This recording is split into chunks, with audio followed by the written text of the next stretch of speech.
Hey guys, my name's Charlie Vandenberg and I'm a quantity surveyor and property developer with about 10 years experience working with some of the most prestigious and largest developers in the UK.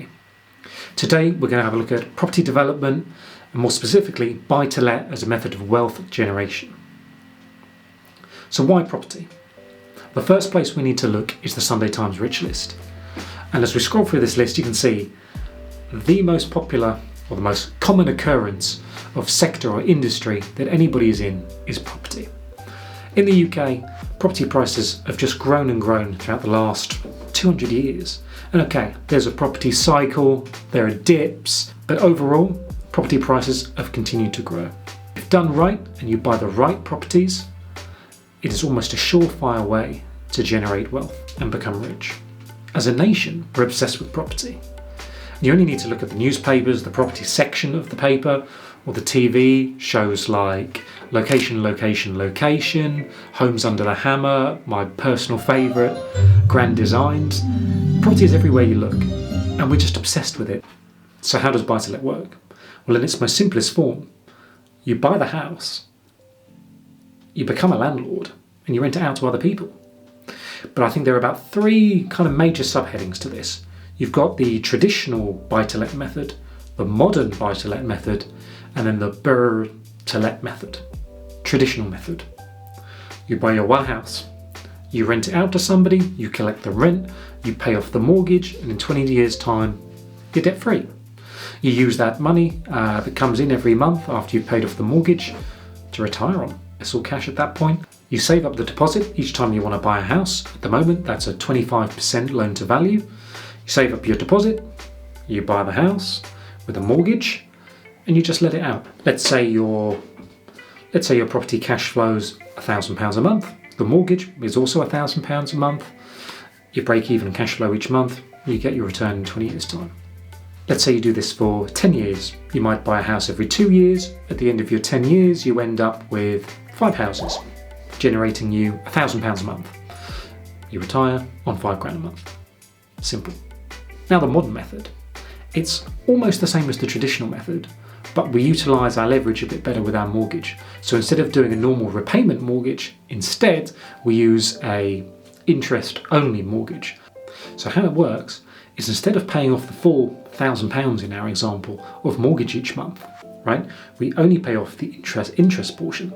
So you might be paying off £800 of equity and then £800 of equity, £200 of actual mortgage interest that you pay each month. Now we're only going to pay off that £200 mortgage and we're going to start cash flowing £800 each month, which goes into your pocket.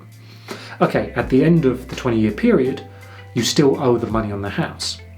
But in that period, you've also been collecting the rent each month, putting it in your pocket and using that money to reinvest into another property.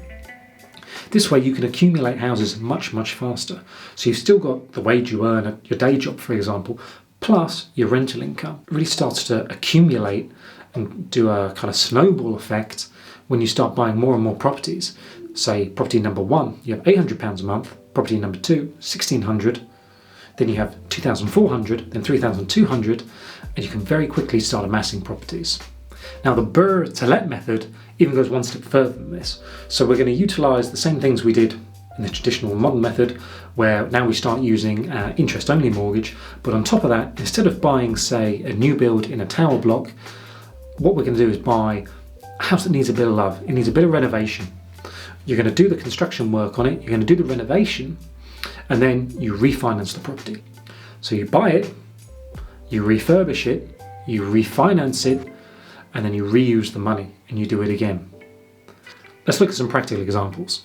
Okay, so this is still a theory example, but it makes sense in the form of a house.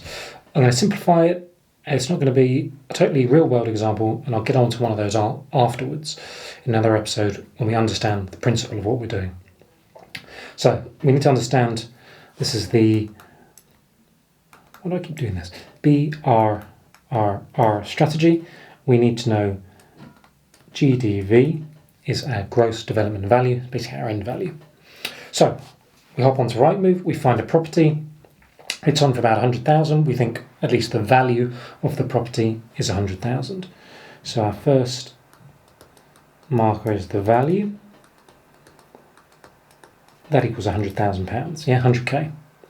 We want to buy it below market value. We make money when we buy, not necessarily when we sell. So our purchase price, let's call this the PP, this is going to be £80,000. So straight away, we've already made £20,000 of equity, of profit in this deal already if we sold it straight away to somebody else.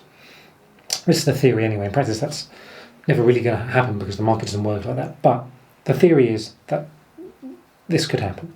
So we buy it for £80,000. It's a bit of a, not dilapidated, but it needs a good refurb.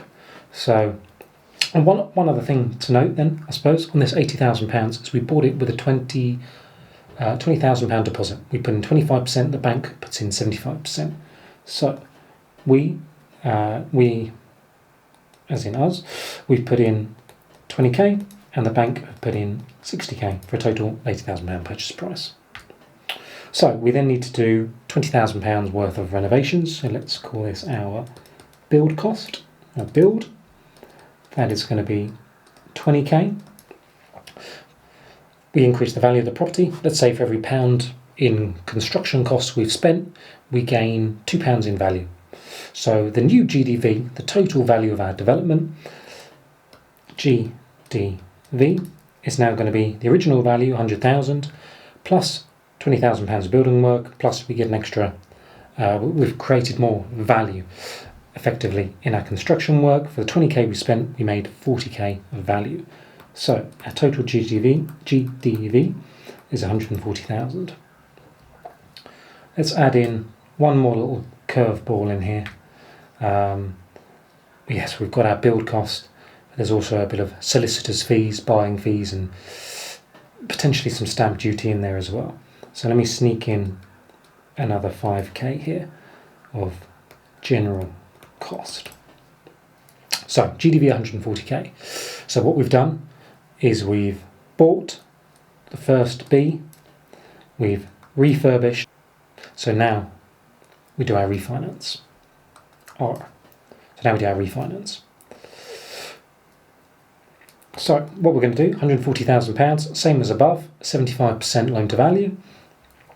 The bank is going to effectively give us 105,000 back, and we'll leave 35,000 in the deal. So the 35,000 is our 25% equity. So the bank are going to give us 105k. Now, out of that, don't forget, we've got to pay back the purchase price of 80k. So if we deduct from our 105, 80k, we deduct our build cost of 20k, and also our purchasing fees and general admin fees of 5k. And that gives us a grand total of 105k minus 80 minus 20 minus 5. We end up back at 0. But don't forget, in that 0, we've paid ourselves back. We've already paid back this 20k over here, and we've paid back our 20k of build costs. So effectively, the 20k over here is the same as the 20k over here. The 80k there, well, that's our portion.